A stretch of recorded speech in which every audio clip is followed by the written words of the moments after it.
Baca 7 kali kalau maghrib, 7 kali kalau subuh. Sesudah sholat maghrib, baca 7 kali. Supaya keluarga, harta, dan diri kita dijaga. Itu Rasulullah berwasiat, siapa yang membaca 7 kali doa ini, maka dia menitip diri, harta, dan keluarganya pada Allah. Dan tempat menitip yang paling baik adalah Allah, karena dia tidak pernah luput. Apa doanya? Saya salah satu penceramah itu yang sering mendakwahkan jalur muda masuk surga. Saya paling pantang mengatakan masuk neraka, masuk neraka. Karena Rasulullah sudah menutup pintu-pintu neraka yang bisa kita lewati. Makanya pada malam hari ini saya ingin memberikan hadiah. Mudah-mudahan ini dijadikan pegangan dalam hidup kita. Mudah-mudahan.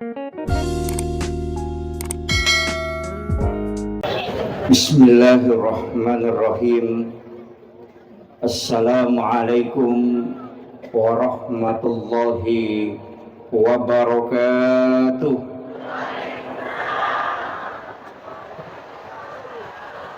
مولاي صل وسلم دائما أبدا على حبيبك خير الخلق كلهم هو الحبيب الذي ترجى شفاعته لكل حول من الأحوال المقتحم يا ربي بالمصطفى بلغ مقاصدنا واغفر لنا ما مضى يا واسع الكرم يا ربي بالمصطفى بلغ مقاصدنا واغفر لنا ما مضى يا واسع الكرم إلى خضرة النبي المصطفى صلى الله على سيدنا محمد وإلى جميع الأنبياء والمرسلين والشهداء والصالحين والملائكة المقربين الفاتحة أعوذ بالله من الشيطان الرجيم بسم الله الرحمن الرحيم الحمد لله رب العالمين الرحمن الرحيم مالك يوم الدين إياك نعبد وإياك نستعين اهدنا الصراط المستقيم صراط الذين أنعمت عليهم غير المغضوب عليهم ولا الضالين آمين اللهم نور قلوبنا وقلوب جميع من حضر في مجلسنا هذا بنور المعرفة وعلم المكاشفة والبصيرة والإيمان والإسلام يا فتاح يا عليم افتح قلوبنا وقلوبهم فتوح العارفين ربنا افتح بيننا وبين قومنا بالحق وأنت خير الفاتحين آمين آمين يا رب العالمين. Hadratul Mukhtaramin wal Mukhtaramat Ikhwanu Fillah yang kita hormati, kita doakan bersama Alina Tomalebita, Bapak Bupati Kabupaten Luwu beserta istri dan seluruh keluarga beliau.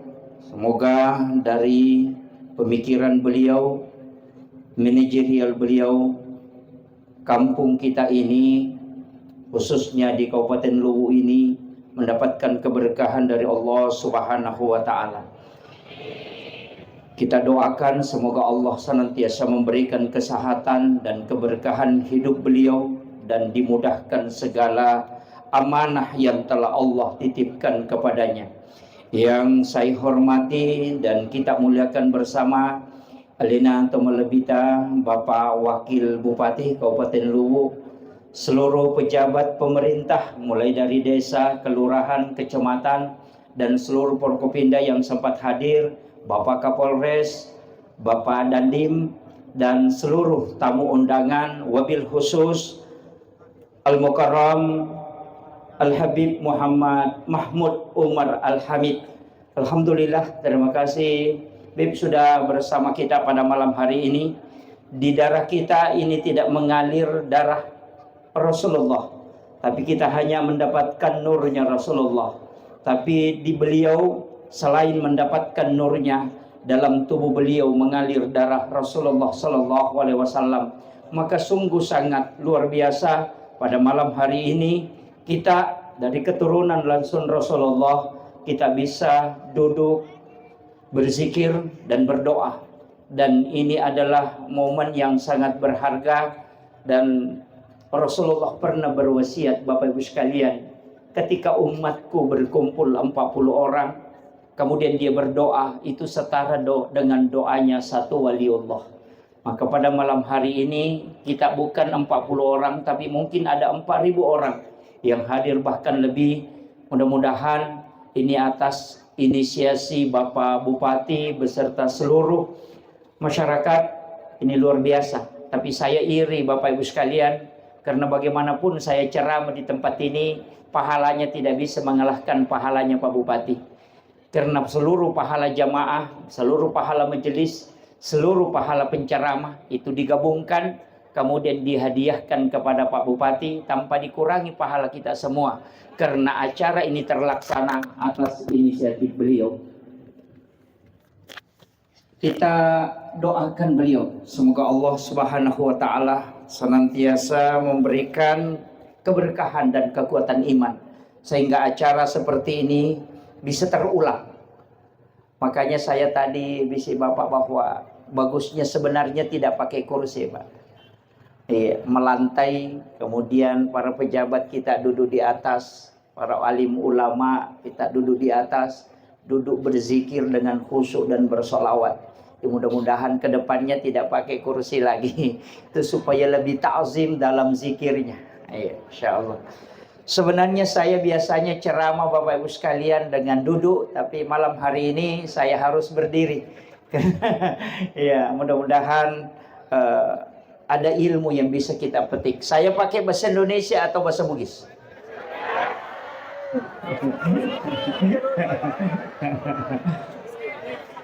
Mungkin sungguh tidak adil kalau saya pakai bahasa Bugis murni, tapi mungkin ada sedikit selingan bahasa Bugis Buya. Insya Allah, terima kasih ibu-ibu sekalian. Kalau ibu-ibu majelis taklim yang sudah bergerak, insya Allah semuanya dimudahkan.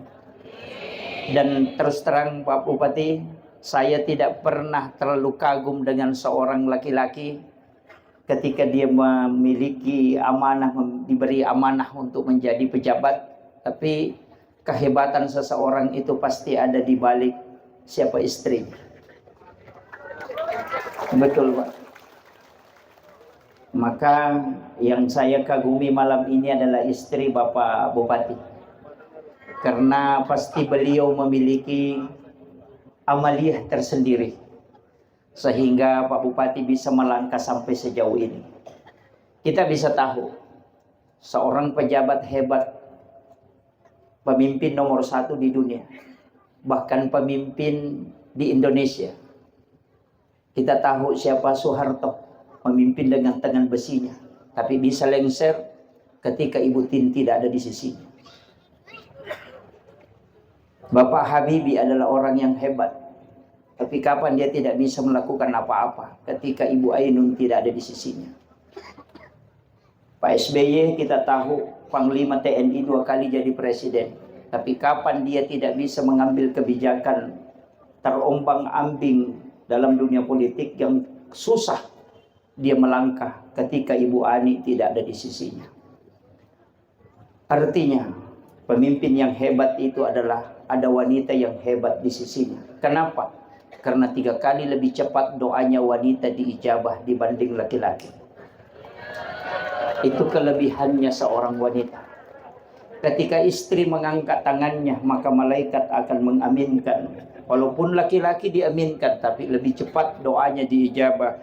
Itu adalah kaum istri.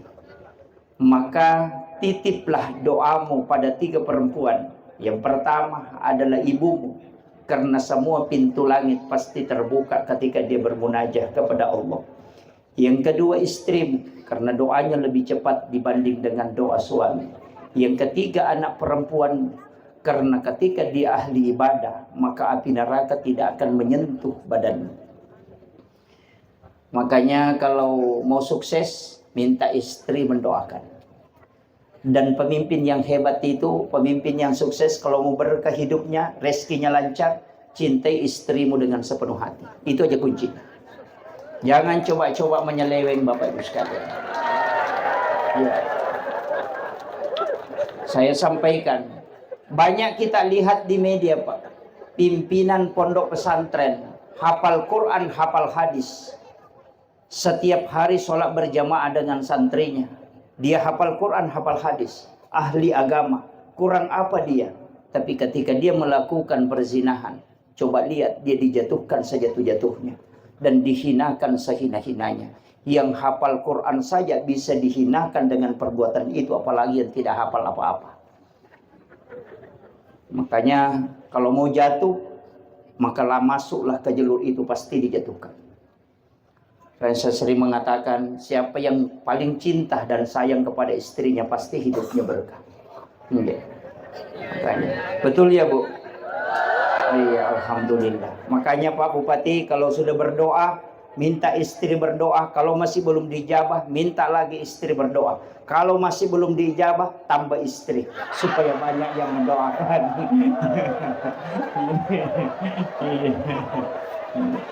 Supaya banyak yang mendoakan.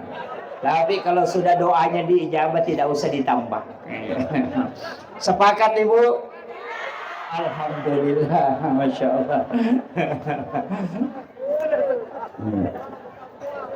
Bapak Ibu sekalian, malam hari ini kita berada pada malam yang sangat bersejarah, karena malam ini adalah malam hari jadi Kabupaten Luwu. Sebenarnya perputaran tahun bertepatan juga tahun bulan ini adalah bulan Muharram, pergantian tahun Islam. Mudah-mudahan kita bisa mengambil hikmah, karena bulan ini termasuk bulan haram. 2 hari ke depan, hari Ahad adalah 10 Muharram, di mana disebut dengan hari Asyura. Keistimewaan hari itu, siapa yang berpuasa, maka 1 tahun dosanya yang lalu akan dihapuskan oleh Allah. Bulan kemarin kita berpuasa di 9 Zulhijjah, itu adalah hari Arafah. Di hari Arafah siapa yang berpuasa 1 hari itu, maka dihapuskan dosanya 1 tahun yang akan datang. Jadi 2 bulan ini adalah, ada 2 hari yang istimewa. Bulan Zulhijjah di 9-nya, kemudian bulan Muharram di 10-nya. Ketika berpuasa pada 2 hari itu, berarti 2 tahun dosa dihapuskan. 1 tahun yang lalu dan 1 tahun yang akan datang. Itu keistimewaannya. Cuman kalau mau melanjutkan hajatnya Rasulullah, karena Nabi mengatakan, kalau saya panjang umur, saya akan berpuasa lagi 9-nya. Ketika mendapati tahun depannya, tapi Nabi tidak lagi mendapatkan tahun itu, sehingga Nabi hanya berpuasa pada 10-nya. Dari situlah kenapa kita juga dianjurkan berpuasa pada 9 dan 10 Muharram, yang disebut dengan hari Tasu'ah, untuk membedakan dengan orang-orang Yahudi. Jadi ini penting dulu saya sampaikan sedikit berkaitan dengan Muharram. Tapi bapak-bapak, saya kasih ultimatum, kalau mau mudah rezekinya sampai 1 tahun ke depan, maka mudahkanlah belanja istri pada 10 Muharram, insya Allah. Iya, dianjurkan menambah uang belanja. Kalau biasanya hanya 100.000, cukupkan 300 atau 500.000. Iya, supaya rezekinya insya Allah dimudahkan 1 tahun ke depan. Jangan pelit dengan istri pada 10 Muharram. Kenapa? Karena ada riwayat al-hadis au kama qol, siapa yang memberi makan kepada umatku pada 10 Muharram, itu seakan-akan memberi makan kepada seluruh umatku, mulai dari yang pertama sampai yang terakhir. Itulah keistimewaannya. Makanya orang Bugis mah pecak nareko nadapi 10 Muharram. Kenapa pecak? Supaya semua orang bisa bersedekah. Modalnya sedikit dan banyak yang bisa menikmati. Makanya kalau orang kaya aja nata pecak. Apan sempurna ki tahu kasih misi itu kan nama pecak. Kemudian ada lu bangkit lebih cepat bermartabat. berkarakter ya. Masya Allah. Sebenarnya Bapak Ibu sekalian, saya salah satu penceramah itu yang sering mendakwahkan jalur muda masuk surga. Saya paling pantang mengatakan masuk neraka, masuk neraka. Karena Rasulullah sudah menutup pintu-pintu neraka yang bisa kita lewati. Makanya pada malam hari ini saya ingin memberikan hadiah. Mudah-mudahan ini dijadikan pegangan dalam hidup kita. Mudah-mudahan. Saya bahasakan sesederhana mungkin. Angka istilah atau mata takyolo istilah sampai tepat tuh. Dan ini ada dalam hadis. Kalau kita buka dalam kitab Ihya Ulumuddin karangan Hujjatul Islam Imamul Ghazali, maka kita akan menemukan ketika dia mengangkat satu hadis Nabi bahwa umatku adalah umat yang terbaik karena dia meninggalkan satu kebaikan menuju ke kebaikan yang lain. Mestinya Kabupaten Luwu pada hari jadinya kita tinggalkan dan menuju lagi. Kita sambung. Semua ibadah seperti itu. Semua kehidupan seperti itu. Semua ibu-ibu, para pejabat pemerintah yang sempat hadir, saya ingin kasih oleh-oleh, saya ingin kasih hadiah. Kenapa Isra Mi'raj itu disebutkan dalam ayat cuma 2? Subhanalladzi asra bi 'abdihi lailan minal masjidil haram ilal masjidil aqsa. Kenapa cuma nyebut 2? Padahal Nabi itu berangkat dari Masjidil Haram ke Madinah, dari Madinah ke Bukit Tursina, dari Bukit Tursina baru ke Baitul Lahmi, dari Baitul Lahmi baru masuk ke Masjidil Aqsa. Tapi kenapa cuma disebut 2? Ini pesan untuk kita bahwa perjalanan mestinya dari masjid ke masjid, dari sujud ke sujud, dari sholat ke sholat. Apa maknanya? Bapak Ibu sekalian, sering para pejabat ketika ingin melakukan perjalanan, baik anggota DPRD, Bapak Ketua DPRD hadir bersama kita, biasa mengatakan kita nanti singgah makan di mana? Biasa begitu. Mau ke Makassar, Enroki Matu Lepamandre. Mestinya kalau kita mau ke Makassar, sholat subuh di masjid yang kita tempati dekat rumah mungkin, kita di sujud terakhir sholat subuh niatkan memang di mana kita nanti sholat duhur. Ketika kita melakukan perjalanan, tiba-tiba mungkin kecelakaan di Sidrap, kemudian meninggal, itu malaikat Allah cuma tanya itu malaikat apa? Hambaku dari mana dan mau kemana? Malaikat akan menjawab, dia dari masjid sholat subuh dan menuju ke tempat ini sholat duhur. Maka itulah orang yang mati syahid. Kenapa? Karena dia menuju ke sholat. Itulah hakikat sebenarnya kehidupan. Jangan kita melangkah dari rumah ke warung. Jangan melangkah dari rumah ke pasar. Jangan melangkah dari rumah ke kebun. Jangan melangkah dari rumah ke kantor. Tapi melangkahlah dari masjid ke masjid. Di saat kita sholat subuh, niatkan memang untuk sholat duhur. Ya naruyasa sampai tepat tuh. Ketika kita salam, Assalamualaikum warahmatullahi, itu menyambung dengan sholat berikutnya. Kemudian baru kita lepas salam ke kiri, Assalamualaikum warahmatullahi. Kenapa salam yang menutup sholat dua-dua? Karena salam itu digunakan hanya pada 2 waktu. Yang pertama ketika ketemu, yang kedua ketika berpisah. Kita ketemu dengan waktu berikutnya dan berpisah dengan waktu setelahnya. Ajak mula pesan ni sampajangin na rekode pemusambung ni sholat berikutnya. Semua sholat tarawih terakhir di sujud terakhir, niatkan memang untuk tarawih tahun depan. Ketika engkau meninggal, maka engkau pahalamu tetap jalan. Itulah kenapa kita kekal di dalam surga padahal pahala terbatas, karena niat melakukan kebaikan. Itu yang penting, Pak. Sering narekomelo ki joka, ya rumah kadami ki joka tempat makan roki matu le pamandre. Nah, karena begitu. Berarti perjalanannya bukan dari masjid ke masjid, bukan dari sholat ke sholat. Yang paling beruntung ketika melakukan perjalanan jauh, isalai bolata, kita tadi masjid sujud terakhir di dalam sholat subuh. Misalnya tadi sholat isya, di sujud terakhir sholat isya tadi kita sudah berniat untuk sholat subuh. Maka ketika kita melakukan perjalanan, setiap satu kaki diangkat, satu langkah, itu satu dosa dihapuskan dan satu kebaikan ditambah. Dan satu derajat diangkat. Karena dia, kenapa? Karena dia berjalan menuju ke sholat. Makanya jangan pernah diputus. Apa ya kau sampai jangan diputus dengan salam, kita hanya sholat 5 menit. Kalaupun berjamaah, kalau sholat sendiri tidak mungkin 5 menit. Kecuali orang yang luar biasa. Apalagi kau makan aja nggak Cina apa wasampaja, buci lampat tongang itu. Ini ibu-ibu kalau bilang tunggu sebentar, sebentar betul itu. Iya, makanya sering kita karena tidak memahami hakikat sholat.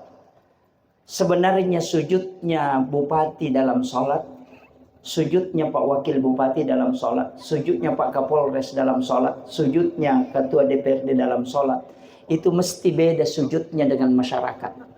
Tidak boleh sama.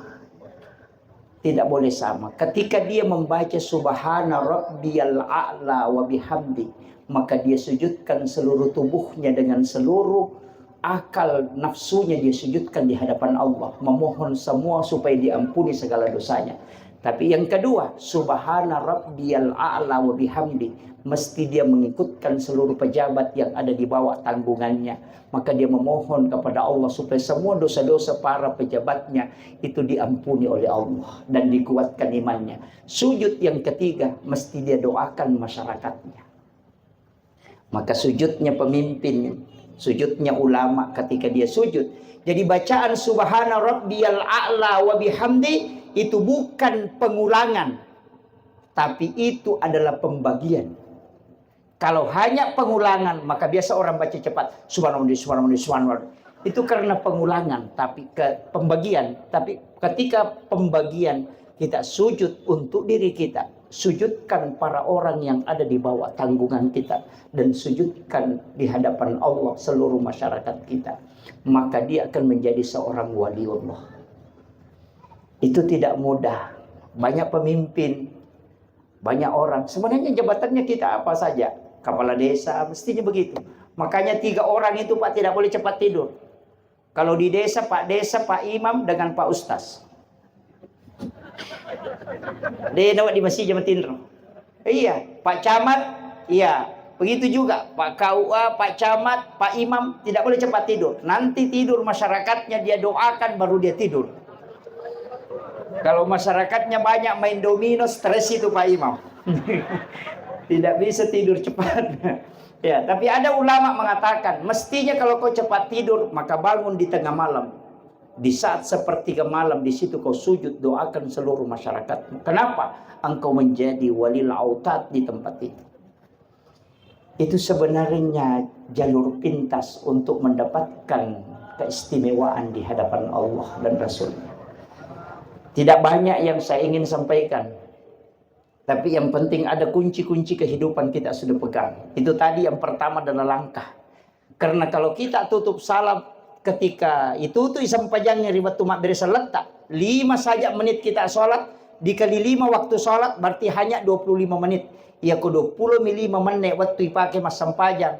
Napa mak gosip kisi jam. Bangkerot isi tengah jam. Kan gitu Bu ya. Karena terutama ibu-ibu. Karena bapak-bapak itu jarang mak gosip. Jarang. Iya, yang banyak mak gosip itu perempuan. Karena memang kata dasarnya begitu. Laki-laki itu kalau disebut namanya, itu mulut tertutup. Kaum Adam. Enggak ngomel, tapi matanya yang melotot.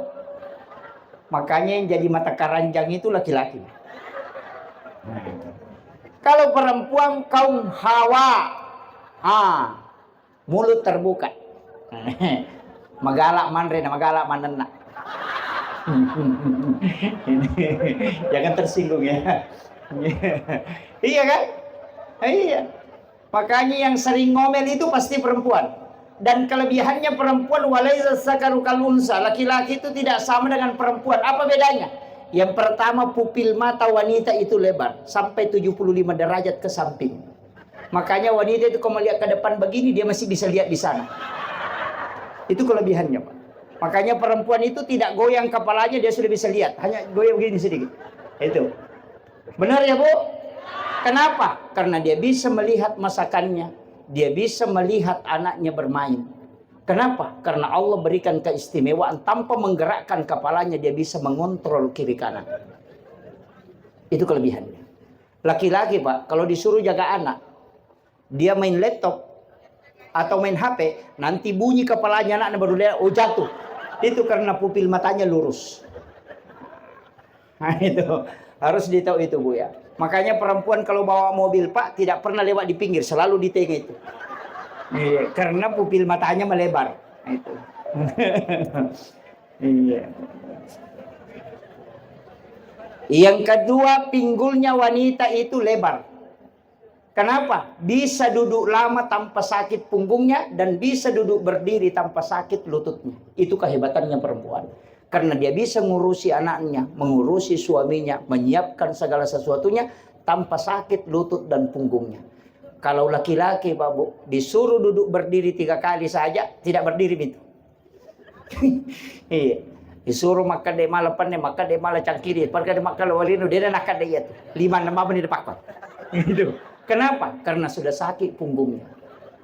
Iya.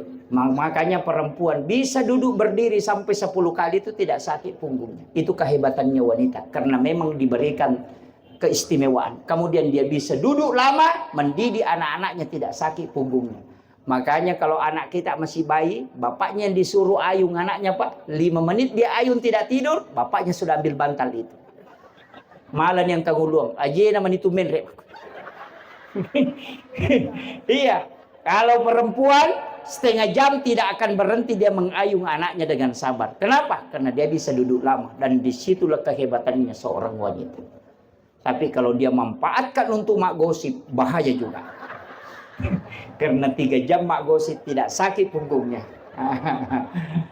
Sekarang gosip lebih modern, sudah masuk ke kamar karena tinggal pakai HP. Ya Bu? Iya, tapi tidak ada di sini. Tidak ada. Banyak. Masya Allah. Hati-hati Bu. Dosa sekarang sangat mudah. Iya. Saya wasiatkan Bu, hati-hati. Iya. Coba Pak kita lihat, bapak-bapak ini cuma di sebelah sini. Itu pun campur ibu-ibu. Kalau di sini hanya 3-5 baris ke belakang itu pun sudut. Sedikit sekali laki-laki, itu perempuan semua ke belakang. Kenapa? Sekarang 1:7. Hati-hati Pak. Hati-hati. Jaga suami tak baik-baik. Kita jagailah kita. Itu biasa ulawang ni nau tawe, sandala ni nau tawe, motor ni nau tawe, makokan na molakay ni nau tawe. Banyak pencuri suami. Hati-hati. Iya. Kenapa 1:7?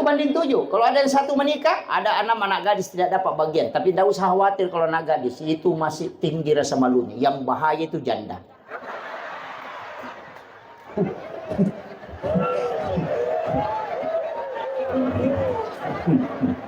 Yang bahaya itu. Apalagi yang suka mati tok masyarakat langsung. Pakai celana pendek, baju lengan pendek, itu yang bahaya itu. Itu yang bikin error otaknya suami itu. Ya Bu? Makanya jaga suami tak baik-baik. Jangan sibuk bermedia sosial. Nah, sebab Mega Makunrai sibuk di Facebook, tidak ngurus suaminya. Sedikit-sedikit masalah, bikin status. Aku menyesal. Yeah. Ternyata kau begitu. Yeah. Tidak seperti dulu lagi. Yeah. Baru ambil gambar lope-lope pecah. Yeah. Sekalinya ada duda dibawa makomeng, sabar sayang. Ini bahaya. Nah banyak perempuan Pak lebih tahu urusannya orang daripada urusan rumah tangganya. Pusing dengan artis, pusing dengan pejabat, tapi suaminya tidak diurus. Nah tahu semua penyakitnya orang. Si anu sakit kepala di Kalimantan, si anu sakit lututnya di Jakarta, si anu jatuh dari motor dari Makassar, padahal suaminya mencret, dia tidak tahu. Ini masalah. Iya. Tapi tidak ada jadi dulu, tidak ada. Di sana gitu banyak, di sana. Tapi kayaknya datang ke sini tadi.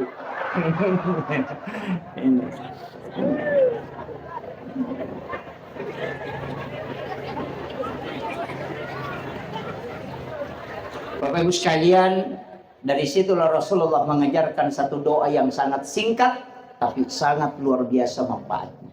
Apa doanya? Baca 7 kali kalau maghrib, 7 kali kalau subuh. Sesudah sholat maghrib baca 7 kali supaya keluarga, harta dan diri kita dijaga. Itu Rasulullah berwasiat, siapa yang membaca 7 kali doa ini, maka dia menitip diri, harta dan keluarganya pada Allah. Dan tempat menitip yang paling baik adalah Allah, karena dia tidak pernah luput. Apa doanya? Singkat padat. Bismillahi ala nafsi wa mali wa ahli. Itu aja doanya. Sudah hafal, Bu? Belum? Saya ulang. Bismillahi ala nafsi wa mali wa ahli. Dibaca 7 kali. Belum hafal? Saya ulangi lagi. Bismillahi ala nafsi wa mali wa ahli. Kalau belum hafal, mati saja. Itu doa paling pendek, tapi sangat besar manfaat. Bismillahi ala nafsi. Dengan asma'mu ya Allah, aku titip diriku kepadamu. Wa mali, dan seluruh hartaku ya Rabb. Wa ahli, dan seluruh keluargaku ya Allah, aku titip kepadamu. Ketika Allah yang kita tempati menitip, insya Allah tidak akan lepas dari penjagaan. Kalau kita yang mau jaga suami tidak bisa, anak-anak kita mau jaga tidak bisa, harta kita susah kita jaga. Tapi ketika Allah yang menjaga. Tapi ingat, harta perbaiki zakatnya, sholat juga diperbaiki. Bu, sholat semua di suami tak? Bu, sholat semua di suami tak? Kalau ada suami tidak sholat, kita yang doakan. Sebenarnya itu pintu surga untuk kita, supaya kita mendapatkan keistimewaan di hadapan Allah. Siapa yang memberi hidayah? Bukan kita, tapi Allah. Ketika Allah bukakan pintu hidayah, pasti dia akan sholat. Tapi ketika kita yang menjadi asbabnya, maka itu luar biasa. Maka doakan, tilodongangilah kita. Di sujud terakhir dalam sholat, tidak usah dilafazkan. Kita memohon kepada Allah, supaya dibukakan, dia bisa menunaikan sholat. Paling enak itu, paling barakah, ketika bisa sholat tahajud bersama dengan suami. Itu istimewa sekali. Sesekali wanita itu melakukan 4 hal bersama keluarganya. Yang pertama, mandi bersama suami bersamaan. Kenapa Bu ketawa? Bisa mungkin dia si bawa lah kita masa mau ke kamar mandi. Kita mati. Iya, itu sunnah Nabi. Yang kedua, ketika berjalan kita bergandengan tangan. Biasa ya, waktunya pengantin baru. Sekalinya ada anaknya 3, suaminya bilang, "Yolo nih kok, kalah ya, ini kunci. Kadang-kala kalau pengantin baru itu kan kayak lemari yang beku tempel. Sedikit terpeleset, hati-hati sayang. Sekalinya ada anaknya tak pasok dan nasa, tunduk tamu. Ini ya, tapi tidak begitu ketika orang saling mendoakan. Satu hal, seringlah mengirimkan suratul Fatihah kepada suami. Baca ila ruh wa nafsu wa jasad. Sebut namanya baru kirimkan Fatihah, supaya ruhnya terkoneksi dengan kita. Ketika dia mau melakukan penyelewengan, pasti terkoneksi. Tapi jangan bilang ilah arwah. Orang mati itu. Ya, anak-anak kita ketika sekolah tirakati dia dengan Fatihah. Anak-anak kita ketika jauh dengan kita, tirakati dia dengan Fatihah. Para pemimpin sebelum tidur, tirakati Fatihah dengan seluruh bawahan kita, supaya ruhnya terkoneksi dengan kita. Insya Allah. Ketika ruh yang terkoneksi, maka tidak ada sesuatu yang susah. Itulah kenapa sering orang merindukan, padahal dia tidak pernah terlalu akrab. Itu karena ruhnya yang sering bersilaturahmi. Ini penting saya wasiatkan, karena ini modal. Ibu-ibu tidak usah khawatir suaminya selingkuh. Doanya tadi saya sudah ajarkan. Ya. Tapi kadang-kala memang ada pesan Rasulullah. Dia memohon kepada Allah, "Ya Rabb, panggil umatku kepadamu dalam keadaan senang. Tapi kalau dia tidak datang dalam keadaan senang, maka aku mohon kepadamu, panggil dia dalam keadaan susah. Tolira ngak pun umatku lokoridi dalam keadaan senang. Ya ko deno lau ko masenangi, panggil dia dalam keadaan susah." Makanya Bapak Ibu, kalau suaminya cinta, Jangan selalu rekreasi tapi tidak melihat masjid. Ketika diberikan amanah berupa jabatan, jangan lalai sholat berjamaah. Jangan. Ketika diberi amanah untuk mencari rezeki, menjual di pasar, jangan sampai rezeki yang menyibukkan kita, kemudian kita lalai sholat. Rezeki itu diatur oleh Allah. Masa kita gara-gara rezeki, baru kita melupakan Allah. Itu keliru betul. Banyak orang mengatakan, wah kita tidak sholat dulu karena mau mencari rezeki. Rezeki itu siapa yang ngatur? Allah. Kalau kau sholat ketemu siapa? Ketemu sama Allah. Jadi minta sama Allah di saat sholat, baru kau jalan. Karena rezeki itu diberikan kepada siapa? Kepada yang dikehendaki oleh Allah. Bukan kepada siapa yang bekerja. Bikin nenge, ya lenge dalek kepada semua orang bekerja. Maka Allah tidak adil. Karena ada orang yang tidak mampu bekerja. Tania galak na tema kereso nilai dalek. Ya ko galak na tema kereso pak nasogi. Dia naga buruk ko pelabuhannya dia nasogi. Kan gitu. Ya ko maka dapat doang apa sogi. Dia naga ustaz dia nasogi. Dia naga ustaz mamotor maka pelak lutumanan ustaz ya. Pak di semana pak doang nasogiran. Saya sering pak kalau ke Kalimantan. Kadang ada jamaah orang Bugis itu datang minta doa. Pak ustaz kasih dulu doa supaya bisa kaya. Yang minta doa kaya sudah 5 mobilnya. Yang ditempati minta doa belum ada mobilnya. Seandainya malaikat lihat itu, kau kasih tahu itu kamu itu. Iya. Bukan doa. Seandainya doakan ustaz yang paling pertama kaya. Seandainya bilang ada simat-simat, ada itu kadang masuk pak di sini. Kadang masuk di lu ini ada itu penjual ulahu itu sampai 3 kopor itu, tapi dia cuma naik motor. Seandainya itu yang bikin kaya orang dia yang paling pertama kaya. Makanya Allah mengatakan saya berikan rezeki kepada siapa yang saya kehendaki, bukan kepada siapa yang bekerja, tapi siapa yang dikehendaki oleh Allah. Nah, ini kuncinya. Makanya ketika diberikan nikmat, perbaiki sholat supaya kita tidak diberikan sesuatu yang tidak mengenakan. Apa ia ku yelengi dalek yelengi penyaman adeta sempajang, pasti didatangkan sesuatu supaya kita datang salat kepada Allah. Karena Nabi yang minta, ulirnya umatku dalam keadaan senang, ya kodena lo panggil dia dalam keadaan susah. Nah, kalau suami cinta, rajin ki salat. Anak-anak terbaik, rajin salat. Kenapa? Karena nanti kalau tidak salat, Allah bilang, dia tidak datang kalau dia senang. Maka saya akan kasih ujian supaya dia bisa datang kepada aku. Kadang-kadang Pak, kadang-kadang. Mungkin tidak di sini kalau gini sih. Di kampung saya kadang-kadang begitu. Nanti selingkuh suaminya baru istrinya bangun tahajud. Kadang-kadang. Ya. Sering saya di chat itu ada yang jamaah chat, Pak Ustaz, berapa rakaat sholat tahajud? Apa doanya? Apa niatnya? Kenapa Bu? Suami saya selingkuh Pak Ustaz sebelum bangun tahajud. Saya bilang Alhamdulillah. Kadangkala kita nanti ada masalah baru kita dekat dengan Allah. Itu bukan siksaan. Tapi itu cara Allah memanggil kita supaya kita bisa dekat dengannya. Karena Nabi yang berdoa, jangan jauhkan umatku darimu. Nah, ini. Kayaknya pejabat yang diberi amanah, jangan jauh dari masjid. Jangan menunda-nunda waktu sholat. Supaya apa? Allah tetap menjaga amanah yang diberikan kepada kita. Kan diuji itu Pak. Jabatan adalah ujian. Anak-anak keluarga adalah ujian. Itu titipan.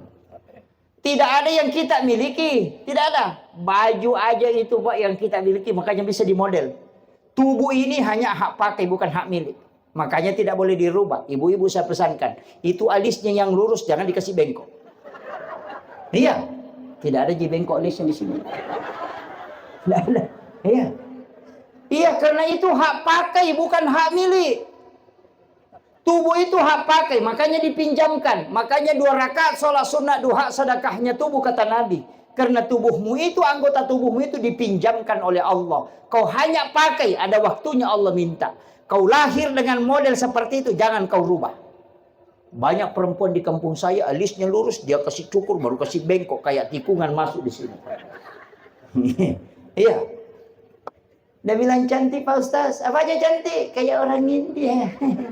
Orang India itu keturunan Arab dan nongol, makanya hidungnya mancung, alisnya tebal, matanya bulat, pipinya lebar, kemudian jidatnya juga lebar. Makanya ketika alisnya naik, memang itu pas. Kalau kita hidung pesek, jidat sedikit. Bulu mata tipis.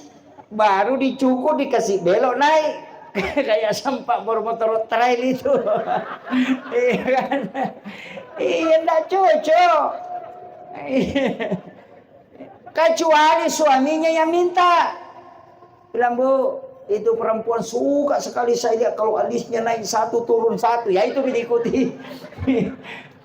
Bapak Ibu sekalian, yang kedua yang saya wasiatkan, tetap jaga silaturahmi.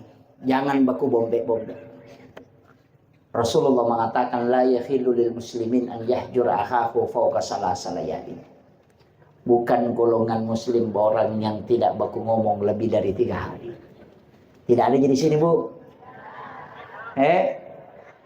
Alhamdulillah. Apalagi yang bolak-balik pergi umrah, tapi tetangganya tidak baku cocok. Tidak ada, Ji. Memang manusia sekarang begitu berat. Apalagi yang tinggal di BTN. Namanya saja BTN, bangunan tidak normal. Baku tetangga tidak baku kenal. Iya, Pak. Ditanya, mana rumahnya Pak Jaru? Belum berapa? Beloknya saja yang ditahu. Tapi kalau orang kampung, Pak, 3 kilometer dia masih tahu namanya. Itu kalau orang kampung. Orang kota yang tinggal di BTN itu tidak baku kenal.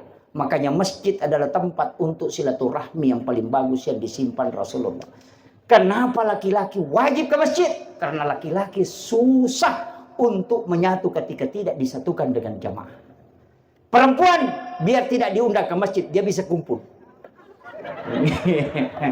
Ada acara bikin kepurung, kumpul semua di situ. Tidak diundang, bilang saja kepurung hari ini, langsung dia bilang OTW, oh jalan itu.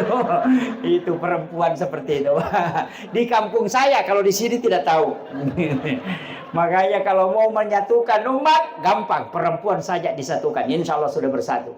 Karena pulang ke rumah di ultimatum juga suaminya. Itu. Makanya ibu-ibu itu sebenarnya adalah orang yang sangat hebat. Iya. Tapi kalau mau mendapatkan hidup berkah, mau masuk surga, tidak antri masuk surga, tidak antri. Tidak antri. Mau masuk surga tidak antri, Bu? Mau masuk surga tidak antri? Insya Allah semua pintu surga terbuka, kata Nabi untuknya. Siapa? Orang yang menjaga sholat fardunya. Yang kedua puasanya. Puasa wajib itu. Yang ketiga adalah syahwat. Yang keempat ridho suaminya. Kalau di sini ada janda, tinggal 2. Kan janda tidak ada suaminya. Tidak usah tunggu ridhonya suami kalau sudah janda. Makanya tinggal sholat, puasa, dan syahwat. Yang punya suami masih tunggu ridhonya. Nah, makanya suami kalau pulang ke rumah langsung dijemput, salaman, cium tangannya, usap lengannya, kasih duduk di kursi, baru kasih tahu, Pak, apa ku bikinkan? Kopi, teh, atau air putih?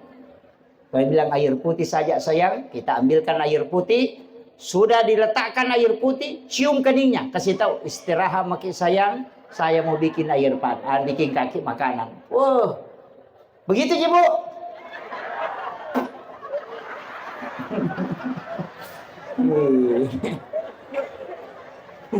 Masalah memang ibu-ibu. Kenapa suami lebih senang di warkop? Saya tadi lewat ada warkop, banyak orang duduk. Kenapa banyak di warkop? Karena kalau di warkop langsung ditanya, pesan apa, Pak? Kalau di rumah, dari mana, Pak? Kenapa boleh? Banyak orang. Saya SMS tidak dibalas. Banyak. Karena memang ada istri itu, Pak. Kayak wartawan kalau datang suaminya di rumah. Makanya tidak senang duduk suaminya di rumah. Jadikan rumah itu tempat istirahat bagi suami yang paling tenang. Makanya ketika suami lelah, baringkan di paha, Bu. Kenapa Rasulullah mengatakan tempat untuk membaringkan suami itu adalah di paha? Karena paha adalah kulit yang paling lembut bagi wanita, dan batang leher disebut hemigdala dan hipokampus. Ketika bersentuhan, pusat sarafnya itu ada di leher. Ketika bersentuhan dengan paha yang kulitnya sejuk itu, maka itu menterapi paling cepat. Dari situlah kenapa Rasulullah sering tidur di pahanya Khadijah. Kata neki, dari mota palilula kita ko popata. Denangkahan. Makanya wanita idaman itu cuma 3. Anggun di ruang tamu, gesit di dapur, seksi di kasur. Insya Allah. Itu wanita idaman. Jadilah wanita idaman, Bu ya. Sudah tahu wanita idaman? Anggun di ruang tamu, selalu berpenampilan yang bagus. Jangan acak-acakan. Waktunya gadis, bagus pakaiannya. Semua bedak dipakai. Ada skincare, ada apa dipakai. Semua. Tapi sekalinya sudah menikah, dia najam panggilin. Bahaya. Ya moro wajujuna na pakai masa saya, betul na pakai mak bajabal, betul na pakai masuk subolo, betul na pakai masuk supusa, betul na pakai sudah pelakena. Iya. Mak bau perlu balik, mak bau sabun, mak bau minyak kutus-kutus. Dia panak berasa lelaki dan nalobe.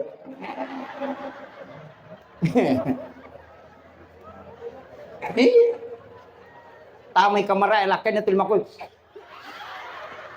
Ang kamana ni rupan na bawi. Iya. Memang itu begitu, Pak. Kadang itu kalau dia pakai daster, dia tidak mau ganti-ganti. Padahal banyak bajunya. Boti sapisan na masaraga, boti beli bola na masaraga. Boti siban na makantor masaraga. Taci camana itu na pakai. Seragam itu 1 kali jadi pakai, Pak. Makanya majelis taklim banyak bubar kalau tidak ada lagi seragam. Di kampung saya, bukan di sini. Nggak ada di sini, Bu. Iya. Semua model pakaian ada. Mulai jilbab bunuh diri itu yang dibalu-balu begini. 3 kotak paniti na pakai. Kalau mau dibuka biar tetangganya ikut juga datang. Iya. Iya kan? Dia yang makan, saya yang khawatir lihat. Hilang itu, datang lagi itu yang masuk dari samping. Hilang itu, dilubangi lagi ketiaknya dari dalam tangannya masuk keluar begini. Iya, itu pakaian perempuan selalu berubah. Baru ada dosanya wanita itu, Pak. Belum pakai baju na berdosa. Kalau mau pakai baju na bilang, nanti orang bilang itu terus na pakai. Padahal tidak pernah orang bilang, dia cuma yang dia bilang. Maka enggak, Bu? Iya, aja tasakan na wisang. Ini. Iya. Jadi ingat, anggun di ruang tamu. Selalu berpenampilan menarik. Karena laki-laki itu syahwatnya 60-70% ada pada pandangan. Sedangkan wanita syahwatnya 60-70% ada pada pendengaran. Makanya konsensus itu. Ya nangka arwane jago mak bote. Namo dia nama gertak laku toh. Iya. Nah jago mau mak bote laku kok. Kalau perempuan tidak bisa. Harus berpenampilan menarik. Yang kedua, gesit di dapur. Denoni cangkiri na denoni pernena na jaji way palana kong katamuna. Makay gamakun ray pa sigilingan ni alon na laki na kong katamuna di mo panakad. Uli makon laki na.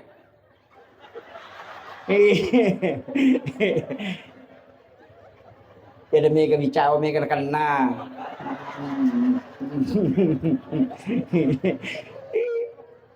Tuli makalan laki na. Di mo pa napat makalan. Ha? Ha?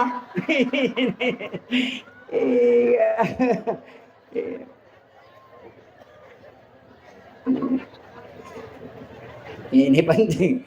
Saya sampaikan ini. Hati-hati, Pak. Kemudian yang ketiga, seksi di kasur.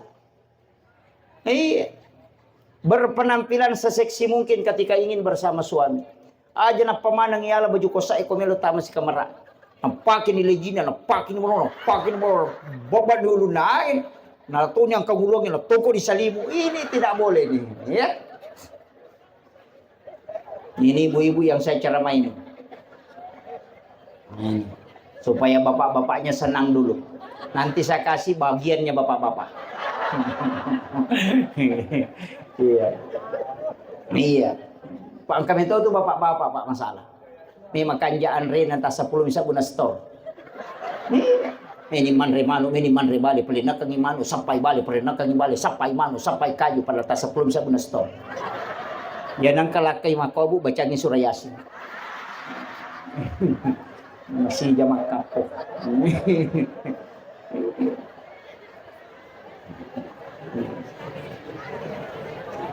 Ya.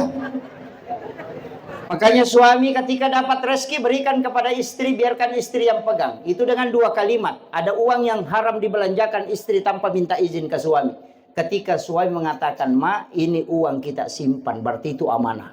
Tapi ketika suami mengatakan, "Ma, ini uang kita ambil," berarti itu pemberian.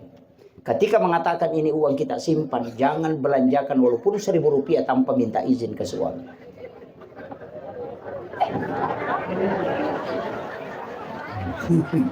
Maka Bu, jangan protes.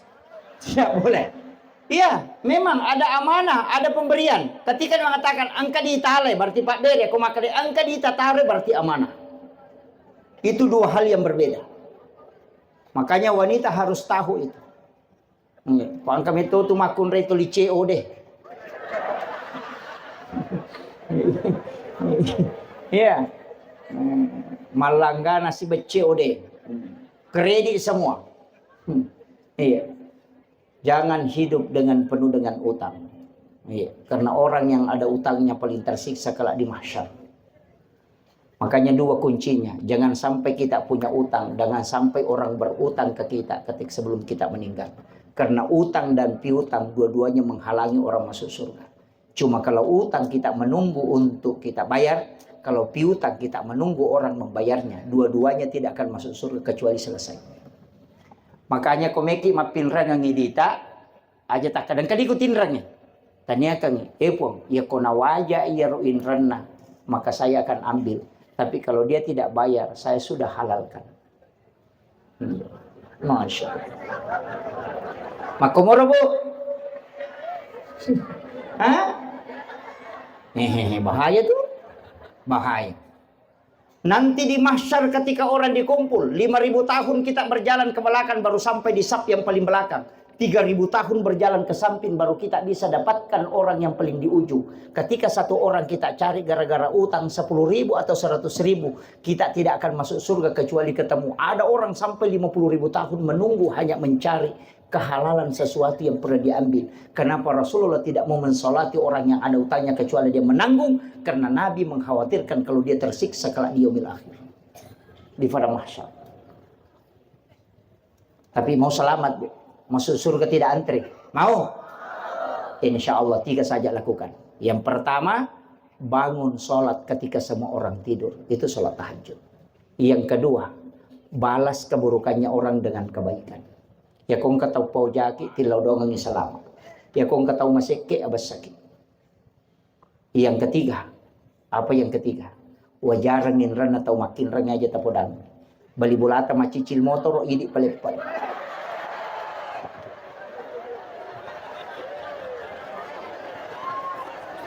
Kenapa Bu? Tidak bisa. Oh, antari memang ini. Makanya saya bilang Rasulullah mengatakan, maukah engkau masuk surga dengan yadkhulunal jannata salam? Oh, selamat am surga. Dia masuk sah. Kalau tidak bisa, pakai jalur istimewa. Saya ingin kasih tahu barakah sedekah dengan jalur istimewa. Apa itu jalur istimewa? Sedekah itu Pak 5 tingkatan. Yang pertama yang langsung menyebut nama. Yang menyebut kata Allah. Ini juga sedekah juga kadang-kadang saya itu protes-protes Pak. Kalau sumbangannya 10.000, dia pakai karena Allah. Kalau sumbangannya 500.000, dia sebut namanya. Kalau 5.000 sumbangannya bilang karena Allah 5.000. Tapi kalau 100.000 dia sebut namanya. Jadi dia jual namanya Allah kalau 5.000. Itu kita dalam tariqah itu dilarang.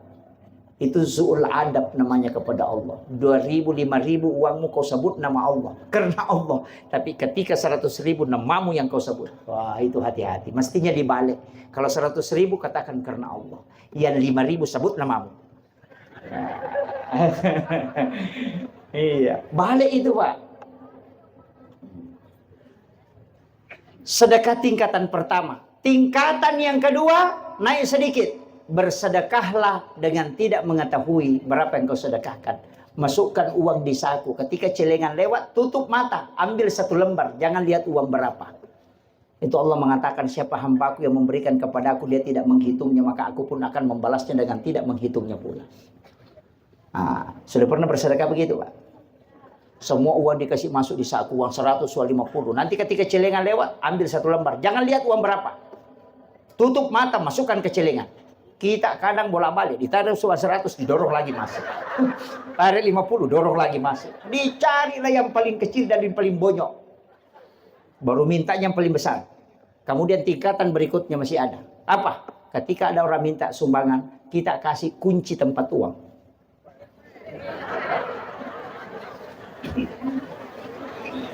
Sudah pernah lakukan? Kung kata milo sumbang kada yang kay guncingon ra di koloni tala. O pwede makadaki ako na capur ya deh. Ini yang bahaya. Kemudian pakai yang tingkatan yang paling tinggi. Tapi ini mudah, tidak susah. Dalam satu riwayat disebutkan dari Ibnu Abbas, ada umatku nanti di yaumil akhir tidak berjalan menuju ke mahsyar, tidak dibawa ke mahsyar, karena baru berjalan menuju ke mahsyar Allah sudah menyuruh malaikat untuk menjemputnya, tidak ditimbang amalnya dan juga tidak lewat di titian siratal mustaqim. Karena baru berjalan menuju ke mahsyar, Allah sudah memerintahkan malaikat untuk menjemputnya. Siapa? Rasulullah mengatakan, di antara umatku yang bersedekah, dia tidak tahu siapa yang dia sedekahi, dan yang disedekahi tidak tahu siapa yang mensedekahi. Jadi orang yang bersedekah dia tidak pernah tahu siapa yang dia sedekahi, dan yang disedekahi itu pun tidak pernah tahu siapa yang memberikan sedekah kepadanya. Sudah pernah bersedekah begitu, Bu? Gampang. Di sini mungkin ada pondok pesantren, ada pondok pesantren tahfizul Quran, ada pondok-pondok pesantren, ada madrasah-madrasah, ada panti asuhan. Telepon pimpinan pondoknya, tanyakan, apakah ada anak yatim di situ, Pak Kiai? Pak Ustaz, adakah anak yatim piatu yang sekolah di situ, atau ada anak fakir miskin?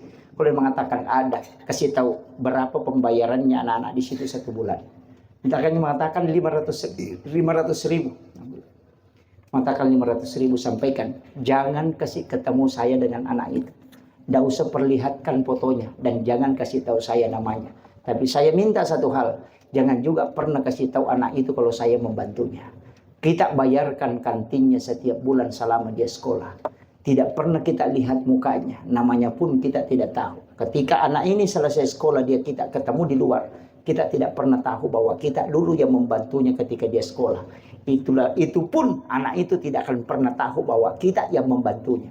Inilah kata Nabi, yang bersedekah tidak tahu siapa yang disedekahi, dan yang disedekahi tidak tahu siapa yang mensedekahi. Ini orang, kata Nabi, yang dijemput sebelum sampai ke mahsyar. Tidak antri. Tapi kalau kumpul anak yatim, baru dikasih amplop, baru disorting, itu masih di blender itu, Pak. Belum langsung itu. Iya. Makanya mestinya kita punya amal rahasia. Mestinya. Itu aja. Sampai istri pun tidak tahu. Anak-anak kita tidak tahu. Apa amal khususnya Rasulullah yang tidak ditahu oleh orang kecuali nanti ketahuan lama-kelamaan? Siapa? Ketika menyuapi orang Yahudi yang buta yang ada di pinggir pasar. Mestinya kita punya. Tapi apa fungsinya amalan seperti ini? Amal rahasia seperti itu dua fungsinya. Yang pertama, dia akan menjadi syafaat kala di yaumil akhir. Yang kedua, di dunia ketika engkau mendapati masalah. Semua orang sudah angkat tangan. Punya penyakit, dokter sudah tidak temukan penyakitnya. Tapi kita tidak bisa sembuh-sembuh dari penyakit itu. Maka mintalah kepada Allah. Epun, angka amalak makau pigaw. Digagaw harap kecuali pamaseta. Talingak barakak na pungya malak ko tapalapak ka puluh ko masalah. Itu namanya bertawassul dengan amal soleh. Amal soleh yang bisa dijadikan tawassul adalah amal rahasia, bukan amal yang nampak. Itu kuncinya.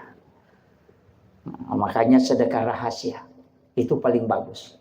Kalau tidak bisa dengan jalur itu, banyak jalur masuk surga. Kuncinya dermawan saja, jangan pelit. Nah, sabak dega singaran atau sike. Iya, Pak namo tau sike cecatoy. Iya. Yan ang katong masike, Pak dega mati tau sike di nataritaw. Siko de bami. Salabat ni kikiri galang itu. Iya. Mati tau sike ito loki buru runtu asan na amboan. Sike pa biasa tayo to. Buru buku-buku na din na pajamah kada tayo masike. Jangan kikir, Pak. Orang dermawan. Apa kata Nabi? Yang bisa menutupi murka Allah hanya kedermawanan. Yang kedua, orang yang rajin sedekah, maka dia akan keburukannya akan ditutupi oleh Allah Subhanahu wa taala. Makanya kung kataw magala masidekah mak bagi-bagi, pasti maka dia tahu kanja. Namo parema 10 tahu ko mak bagi-bagi tapi tahu kanja. Makanya kadangkala pejabat yang cepat naik itu adalah yang suka bagi-bagi uang. Iya. Saya tidak katakan menyogok, tapi niatkan. Ada orang kaya, Pak. Salah satu tokoh Bugis yang ada di Kalimantan. Saya itu kaget ketika saya tanyakan, bisakah jabatan itu diambil, bisa diraih tanpa dengan membayar? Apa dia kasih tahu saya? Pak Ustaz, orang sholat jenazah saja dikasih amplop baru mau sholat. Jelas-jelas kewajibannya. Dia kasih tahu saya, orang sholat jenazah Ustaz dikasih uang amplop, padahal itu kewajiban.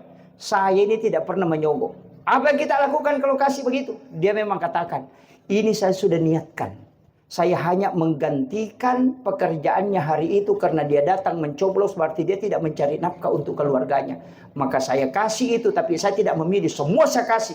Dan saya sudah mengatakan, kalau di dunia saya tidak dapat ya Rabb, nanti di akhirat aku ambil itu. Wah, saya bilang, oh, lain juga pikirannya nih. Ini makanya saya wasiatkan, apapun yang kita sedekahkan di jalan Allah, makanya Nabi sudah menutup itu. Apa kata Nabi? Pertama, pesannya Rasulullah, berdoalah. Orang yang menerima sedekah disuruh berdoa, bukan yang bersedekah. Karena orang yang bersedekah kadang riak, tapi yang menerima sedekah tidak pernah riak. Makanya ketika yang menerima berdoa, itu doanya lebih besar kemungkinan bisa diterima. Karena tidak mungkin riak orang yang menerima sedekah. Yang kedua, apa doanya Rasulullah? Ya Rabb, aku mohon kepadamu, berikan pahala kepada orang yang menggembirakan umatku. Ini doa yang luar biasa. Berikan pahala kepada orang yang menggembirakan umatku. Ketika sedekahnya riak dan yang berdoa adalah yang menerimanya pun tidak diterima, tapi ketika yang menerima sedekah itu bergembira, maka orang ini dapat pahala, bukan pahala sedekah, tapi pahala menggembirakan umatnya Rasulullah. Maka bersedekahlah dengan lemah lembut, dengan berikan ucapan yang baik. Aja tak ada tahu kutu menjadi ada jangan hari makan lagi angka siatu. Jangan. Berikanlah, makanya lantanalul birra hatta tunfiqu mimma tuhibbu. Itu kuncinya. Saya sudah ceramah 1 jam Pak ya. Iya, pas 1 jam. Iya, ya nama ngilut tuku si Jani. Saya sudah tahu itu. Ini sudah 10:30. Saya langsung ke Makassar ini Pak, mau ke Kalimantan. Pesawat besok siang. Jadi saya ingin sampaikan begini. Ini modal kedua. Modal ketiga yang saya ingin kasihkan, pegang betul-betul ini. Modal ketiga, jangan tinggalkan 3 amalan. 3 amalan saja jangan tinggalkan. Yang pertama istighfar, karena pasti sampai kepada Allah. Yang kedua sholawat, karena pasti sampai kepada Rasulullah. Kemudian yang ketiga tadi sedekah, jangan tinggalkan. Sekecil apapun, sedekah subuh biar 2.000 rupiah, yang penting istiqomah. Karena amal yang disukai oleh Allah, kata Nabi, adalah amal yang istiqomah. Wa inqallah, walaupun hanya sedikit. Jangan bilang setiap tanggal 1 juta. Rugi kita. Lebih baik 10.000 setiap hari daripada 500.000 satu bulan, satu kali. Kenapa? Karena yang bersedekah subuh langsung didoakan malaikat. Kalau kita hanya sekali sedekah, berarti malaikat 1 kali berdoa. Istirahat 29 hari. Ya kan? Hari ini kita sedekah, malaikat doakan. Kalau bilang langsung 300.000, nanti tanggal 1 lagi, malaikat bilang, hari ini kita berdoa. Nanti kita istirahat, tanggal 1 lagi baru didoakan. Itu lama sekali malaikat. Tapi setiap kita subuh kita sedekah. Makanya Nabi mengatakan ketika sedekah dengan balak bersamaan, tidak pernah balak mendahului sedekah. Dari situlah kenapa sedekah subuh itu penting untuk menyelamatkan kita. Bahkan saya punya mursyid mengatakan di tariqah, sedekahlah 70.000 dalam sehari. Rumahmu, hartamu tidak akan terbakar. Itu barakahnya. Makanya angka 7 ini istimewa Pak. Itu 77 ya. Orang Bugis itu 7 nah semat 77. Kenapa 7? 7 bulan kandungan syukuran. 7 hari kelahiran disuruh akikah. Kalau tidak sempat tambah 7 hari. Belum sempat tambah 7 hari. 7 tahun umurnya suruh dia sholat. 7 tahun umurnya masuk SD. Tambah 7 tahun, 10 tahun suruh dia sholat. Karena 14 tahun nanti jadi karakter. Tambah 7 tahun lagi berarti 21 tahun. Di situ suruh menikah. Karena kalau dia tidak menikah di 21 tahun, nanti di umur 40 baru mau menikah kembali. Makanya kalau sudah ada masuk 28 di sini belum menikah, tidak mau lagi menikah itu. Kalau dia menikah, jangan ambil dulu dia. Kenapa? Karena hilang keinginannya menikah. Nanti di umur 40 ke atas baru mau menikah kembali. Makanya yang sudah menikah mau menikah lagi di situ. Iya, itu karena kelipatan 7 itu, Pak. Itu hitungan dalam ilmu hikmah. Karena ilmu hikmah ini Pak penting juga dipelajari. Saya mendalami beberapa tapi tidak mengambil semua. Karena saya juga khawatir kalau ini banyak orang salahkan itu ilmu hikmah. Karena kita tidak temukan hadis mutlaknya. Tapi dia adalah ilmu dari ilmu. Saya kasih tahu. Bisa kita teliti. Apakah benar dalam ilmu hikmahnya atau tidak. Tapi saya amati itu banyak benarnya. Anak pertama yang ibu bapak lahirkan.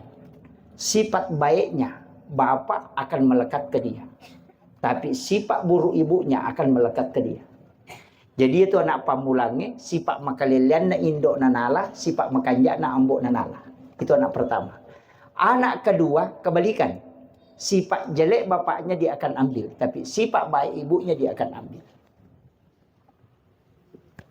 Terperes saya kata. Kemudian kalau ia nak pamulange, oh aku sifat-sifat nama kalilian yang kami mati mana ke. Itu bisa diperiksa itu, Pak. Karena itu bukan ilmu paten, tapi itu adalah ilmu kebanyakan. Kemudian, tapi jangan takut ini. Kalau anak pertama itu perempuan, maka kebanyakan itu ibunya dulu yang meninggal. Tapi kalau anak pertama adalah laki-laki, maka bapaknya yang lebih dulu meninggal. Itu di hikmah Pak kita diajarkan. Dan itu tidak semua, tapi itu kebanyakan. Aja tamasela Bu, maka lihat tuh lagi mana. Tidak. Ini makanya para ulama itu kadang mewanti-wanti, oh ini yang harus simpang wasiat, ini yang harus kau anukan, nanti anakmu kau kasih tahu begini. Karena itu ada yang dia jadikan sebagai platform, tapi bukan paten, dia adalah ilmu kebanyakan. Iya, makanya di hikmah begitu. Kenapa wanita dilarang kalau makan itu buka mulutnya kemudian kalau mengunyah, hanya menyuap itu dibuka mulutnya, kalau mengunyah itu tidak boleh, tapi dia tutup mulutnya itu. Kalau laki-laki boleh tapi tidak boleh bunyi. Kenapa? Itu ilmu hikmah semua Pak. Kalau wanita mengunyah jangan buka mulutnya. Supaya suaminya setiap malam pengantin baru. Saya tahu. Kalau bibir atas wanita tertutup. Kalau dia makan. Bibir bawahnya juga ikut tertutup. Nah itu sudah tahu. Kalau dia kisah makundru tongang. Itu hikmahnya. Kemudian kenapa kita dilarang mengambil makanan yang jauh? Kalau kita makan ada ikan di sini, ada ayam, jangan coba-coba melangkahi itu ikan. Disunnahkan mengambil yang di depan kita. Itu pesan. Orang yang mengambil makanan yang ada di depannya, orang yang akan menguruskan rezekinya. Tapi orang yang melangkahi makanan, denul lelolongan idale nakutannya le namurus. Makanya ada orang itu makan kayak eskapator tangannya.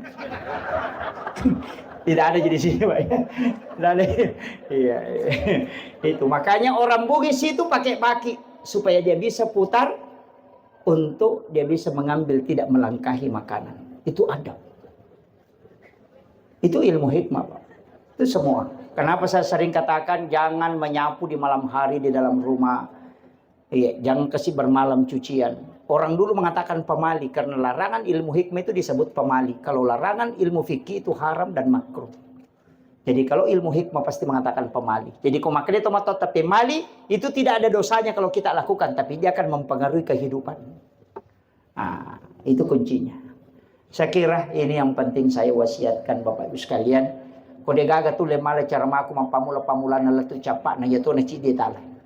Agah tapalapari ni bawang ngatita. Kemudian maafkan semua kesalahan orang supaya kita menjadi orang yang dirindukan oleh para malaikat. Ya Bang, jangan pernah menaruh dendam di dalam hati. Jangan simpan dendam. Apa ya kau nggak tahu taruh dendam ke dalam hati masih jatuh matoh. Tengah kowe.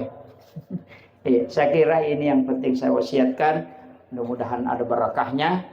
Kunci dalam kehidupan tadi adalah jangan pernah memutus sholat, jangan pernah memutus ibadah. Tapasi sumpung imat terus. Semua tidur juga begitu. Niaka memang imelo moto masam pajat tahajud. Siage tata matindro tetap terhitung sholat. Itu kuncinya supaya semua kehidupan ini bernilai ibadah di hadapan Allah. Tidak ada pekerjaan dunia, semua menjadi pekerjaan dalam ibadah. Akhirul kalam wallahul muwaffiq ila aqwamit thoriq. Nasrul minallahi wa fathun qarib wa basyiril mu'minin. Assalamualaikum warahmatullahi wabarakatuh.